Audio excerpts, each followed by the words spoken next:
ሰላም ጤና ይስጥልን ክቡራትና ክቡራን አድማጭ ተመልካቾቻችን ከዜና 24 ሚዲያም ሀገራዊና የቀጠናውን ጉዳዮች እንዲሁም ዓለም አቀፋዊ መረጃዎችን አካተን ተገኝተናል። እስከ ዝግጅታችን ፍጻሜ ይህንን ቪዲዮ ላይክ እና ሼር፣ ቻናሉን ሰብስክራይብ በማድረግ አብራችሁን ቆዩም። ዳግም የድሮን ጥቃት ይፈጸምብናል በሚል የገዳሟ ተማሪዎች እየተሰደዱ መሆኑ ተነግሯል። በኢትዮጵያ ኦርቶዶክስ ተዋሕዶ ቤተክርስቲያን በደቡብ ወሎ ሀገረ ስብከትም ከመካነ ሰላም ከተማ በቅርብ ርቀት አባይ ድልድይ አካባቢ በምትገኘው የአባይ ቅድስት አርሴማ ገዳም በድሮን መደብደቧን ተከትሎ በገዳሟ ውስጥ ይኖሩ የነበሩ የአብነት ተማሪዎችም ገዳሟን ለቀው እየተሰደዱ መሆኑ ታውቋል። ጸረ ሕዝቡና አገር አውዳሚው አገዛዝ ሐምሌ 15 2018 ማርፈጃውን በገዳሟ ላይ የድሮን ድብደባም መፈጸሙ ይታወሳል። ጥቃቱን ተከትሎም በገዳሟ ውስጥ መንፈሳዊ ትምህርታቸውን ሲከታተሉ የነበሩ የአብነት ተማሪዎችና አንዳንድ አበው መምህራን ልባቸው እጅጉን በመሰበሩ አካባቢውንና ገዳሟን ጥለው ለመሰደድ መዳረጋቸውን ለማረጋገጥ ተችሏል። የብልጽግናው አገዛዝ ስለ ሀገር አንድነትና ሰላም በሚጸልዩ መናንያን መነኮሳትና ገዳማት እንዲሁም አብያተ ክርስቲያናት ላይ በሰው አልባ አውሮፕላንና በሜካናይዝድ መሳሪያዎች ታግዞ የሚፈጽመው እልቂትና ውድመትም ተባብሶ ቀጥሏል የተባለው ሀገር እያስተዳደርኩ ነው የሚለው ይሄው ኦህዴድ መሩ የብልጽግናው አገዛዝ በኢትዮጵያ ኦርቶዶክስ ተዋሕዶ ቤተክርስቲያን በደቡብ ወሎ ሀገረ ስብከት ከመካነ ሰላም ከተማ በቅርብ ርቀት አባይ ድልድይ አካባቢ በምትገኘው አባይ ቅድስት አርሴማ ገዳም ውስጥ ታቀበው ስለ ነፍሳቸው መዳን፣ ስለ ሀገር አንድነትና ሰላም፣ ስለ ሰው ልጆች ሁሉ በሚጸልዩበትም መናንያን መነኮሳት ላይ ሐምሌ 15 2018 በፈጸመው ዘግናኝ የድሮን ጥቃትም 2 መናንያን መነኮሳትም ለህልፈተ ሕይወት ሲዳረጉም በርካቶች ደግሞ ለከባድ የአካል ጉዳት መጋለጣቸው ታውቋል።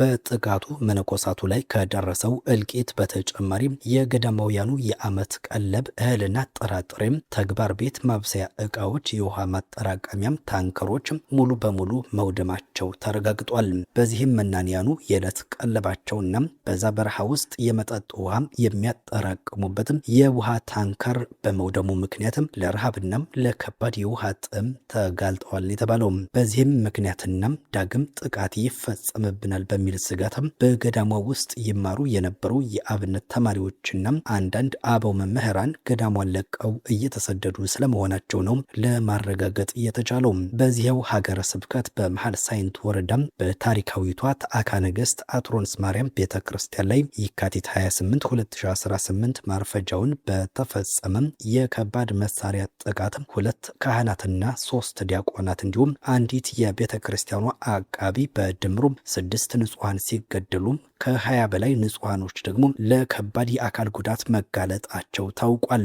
በአብርሃ ወአጽብሃ ዘመነ መንግስት እንደተመሰረተች የሚነገርላትም ታሪካዊቷ ተአካ ነገስት አትሮንስ ቅድስት ማርያም ቤተክርስቲያን በርካታም ነገስታት ንግስናቸውን የተቀበሉባትና ከበርካታ ነገስታት በስጦታ መልክ የተሰጠችውን ልዩ ልዩ ታሪካዊ ቅርሶችን በውስጧ የያዘች ከሃይማኖታዊ ስፍራነቷ ባሻገር በአካባቢው እንደ ሙዚየም የምታገለግል ደብር ናትም። በዚህች ታሪካዊትና እድሜ ጠገብ ቅድስት ቤተክርስቲያን ላይ የካቲት 28 2018 ማርፈጃውን በጀነራል ዘውዱ ሰጣርጌ የሚመራው የብልጽግናው ሰራዊትም ተከታታይ የመድፍ ድብደባም እንደፈጸመባት ይታወሳል። በጥቃቱ የአትሮንስ ማርያም ቤተክርስቲያን አስተዳዳሪ ቆሞስ አባ ሞገስ ፍስሐም፣ የቤተክርስቲያኗ አቃቢ እማሆይ ድንቅ የታከለን ጨምሮ ሌሎች 6 የቤተክርስቲያኗ አገልጋይ ቀሳውስትና ዲያቆናት ሲገደሉ ከ20 በላይ ንጹሃኖች መቁሰላቸው ይታወሳል።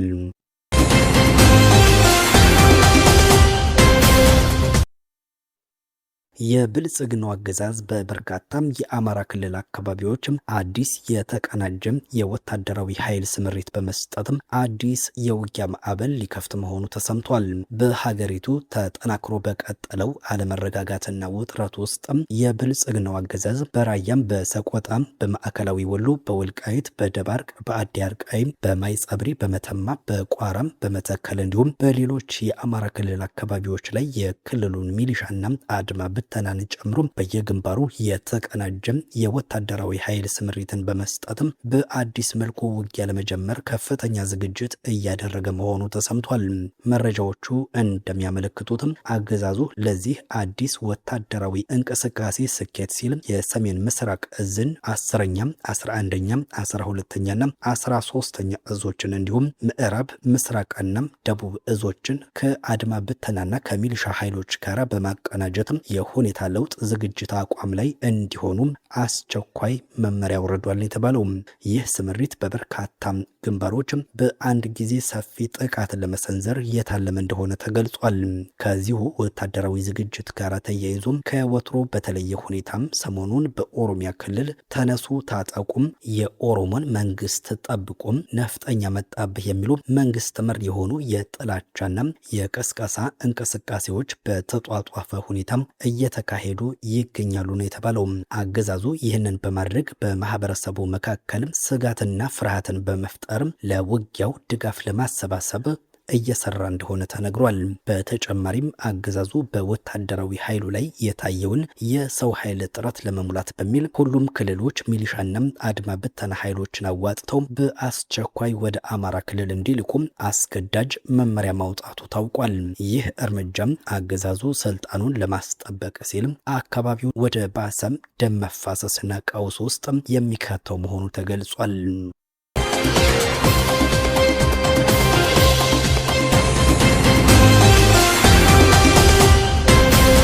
በቦሌ ዓለም አቀፍ ኤርፖርት በኩል የሚደረገው የህገወጥ እቃዎችና የማዕድናት ዝውውር አሁንም አሳሳቢነቱ እንደቀጠለ መሆኑን የሚያሳዩ መረጃዎች ወጥተዋል። አገዛዙ የዘረጋው አደገኛ የኮንትሮባንድ መስመርም ተጋልጧል። በቅርቡ የህንድ የገቢዎች መረጃ መመሪያ ከአዲስ አበባ የተነሳ አውሮፕላን ሙምባይ ከተማ ሲደርስ ባደረገው ፍተሻ ከ18 ክሮር የህንድ ሩፒ በላይ በግምት 12 ኪሎ ግራም ዋጋ ያለው ወርቅ በድብቅ ለማስገባት የሞከሩ 3 ኢትዮጵያውያን ዜጎችን በቁጥጥር ስር መዋሉን አስታውቋል። በቁጥጥር ስር የዋሉት አህመድ አብዱራህማን፣ ሙሐመድ አብዱራህማንና ጀሚል ኑሪ ሙሐመድ የተባሉ ግለሰቦች ሲሆኑ ወርቁን በአውሮፕላን የመጸዳጃ ቤት ግድግዳዎች ውስጥ በመፍቻ መሳሪያዎች በመፍታትም ደብቀውት እንደነበረም በምርመራ ወቅት አምነዋል። ይህ ክስተት ተራ የኮንትሮባንድ ሙከራ ብቻ ሳይሆን በአሁኑ ወቅት በሀገሪቱ እየተካሄደ ያለውን የስርዓቱን የማዕድናትና የተፈጥሮ ሀብት በህገወጥ መንገድ ማሸሽና አገሪቱን ለከፍተኛ የኢኮኖሚ ውድቀት እየዳረገ ያለውን አሰራር ግልጽ ማሳያ እንደሆነ የመረጃ ምንጮች ተናግረዋል። በአሁኑ ወቅት አገሪቱ ከባድ የውጭ ምንዛሬ እጥረት፣ የዋጋ ንረትና የኢኮኖሚ ድቅድቅ ጨለማ ውስጥ በምትገኝበት ወቅት በውጭ ምንዛሬ ከፍተኛ ድርሻ ሊኖረው የሚችለው ወርቅና ሌሎችም ውድ ማዕድናት በህገወጥ መንገድ ወደ ውጭ እየሸሹ ነው ተብሏል። በቦሌ ዓለም አቀፍ ኤርፖርት ጥብቅ የደህንነትና የፍተሻ አሰራር አለ በሚባልበት ሁኔታ 12 ኪሎ ግራም ወርቅና አውሮፕላን ለመፍታት የሚያገለግሉ ቁሳቁሶችም ፍተሻን አልፈው አውሮፕላን ውስጥ ሊገቡ የቻሉበት መንገድም የስርዓቱን ሙስናና የተደራጀ የኮንትሮባንድ መዋቅር የሚያሳይ እንደሆነ ገልጸዋል። መሰል የህገወጥ ዝውውሮች የሀገሪቱን የኢኮኖሚ አቅም ከማዳከማቸውም በላይ የውጭ ምንዛሬ ገቢን እንደሚያጠፉ የሚናገሩት የመረጃው ምንጮችም ህጋዊ ባልሆነ መንገድ የሚወጡ ማዕድናትም ወደ ብሔራዊ ባንክ ገቢ መሆን የሚገባው የውጭ ምንዛሬን እንደሚያሳጡ ተናግረዋል።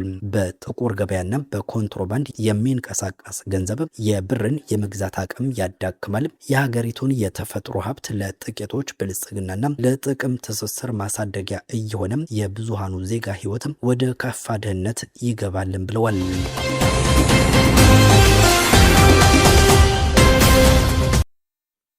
መረጃዎቻችን እንደቀጠሉ ናቸው።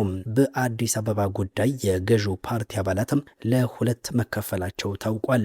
የኢትዮጵያ ሀገራዊ ምክክር ጉባኤ በ11ኛ ቀን ውሎ በንዑስ ቡድን ደረጃ ሲደረጉ የነበሩ ምክክሮችን ማጠናቀቁን ሀገራዊ የምክክር ኮሚሽኑ አስታውቋል።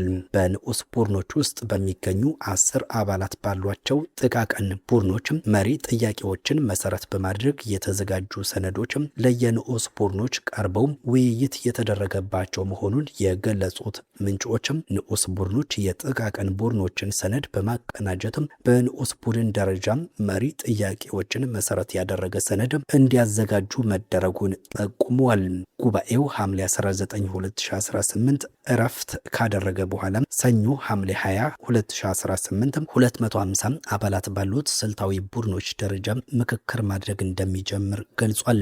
5 ንዑስ ቡድኖችን የሚይዘው ስልታዊ ቡድንም ተመሳሳዩን ሰነድ እንደሚያዘጋጅ የሚጠበቅ ሲሆን አንድ የርዕሰ ጉዳይ ተመካካሪ ቡድን የሚያዋቅሩት 2 ስልታዊ ቡድኖች የሚያቀርቧቸው ሰነዶች በስራ ቡድን ደረጃ የሚቀርበውን ምክረ ሀሳብ ለማዘጋጀት በጥቅም ላይ እንደሚውሉ ኮሚሽኑ ለተመካካሪዎች ያቀረበው የስራ ቡድን የምክክር ስልት ሰነድ ይጠቁማል።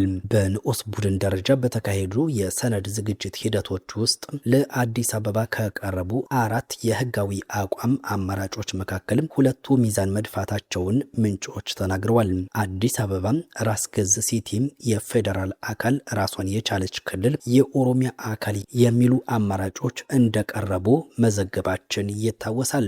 በጥቃቅን ቡድን እንዲሁም በንዑስ ቡድን ደረጃ በተደረጉ ምክክሮች የፌዴራል አካልና የኦሮሚያ አካል የሚሉ አማራጮች ጎልተው መውጣታቸውን ተናግረዋል።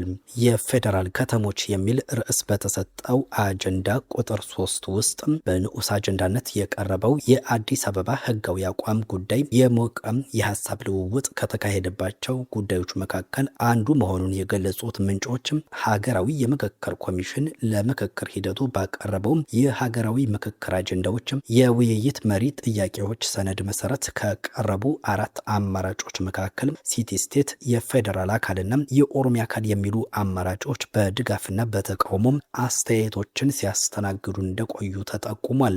ኮሚሽኑ ያቋቋመው የምሁራን ፓናል ሐምሌ 16 2018 በአጀንዳዎች ዙሪያ ለተመካካሪዎች ማብራሪያ ከሰጠ በኋላ 2ቱ አማራጮች ጎልተው መውጣታቸው ታውቋል። የፓናሉ አባላት የ4ቱን አማራጮች ምንነት የተመለከተ ማብራሪያ ያቀረቡ ሲሆን አዲስ አበባ ራስ ገዝ ትሁን የሚል አቋም ይዘው የነበሩ ተመካካሪዎችም ከተማዋ የፌዴራል አካል ትሁን የሚለውን አማራጭ ወደ መደገፍ ማዘንበላቸው ታውቋል።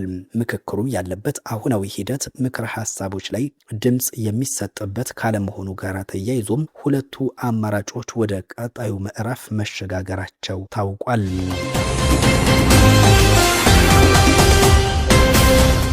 በመጨረሻም በወታደራዊ ታሪክ እጅግ ውስብስብ የተባለው ሚስጥራዊ ዘመቻም ሊካሄድ ነው። አሜሪካም የኢራንን የኒውክሌር ተቋማት በምድር ኃይል ለመውረርና ዩራኒየሟን ለመንጠቅ እያቀደች ነው ተብሏል። የአሜሪካም የወታደራዊና የደህንነት እቅድ አውጪዎች በኢራን የመሬት ስር ዋሻዎችና በከፍተኛ ጥበቃ ውስጥ የሚገኘውን የበለጸገ ዩራኒየም በምድር ኃይል ወሮ ለመያዝ የሚያስችል እጅግ አደገኛና ሚስጥራዊ ዘመቻ እያዘጋጁ መሆናቸውን ዘ ኒውዮርክ ፖስት ዘግቧል።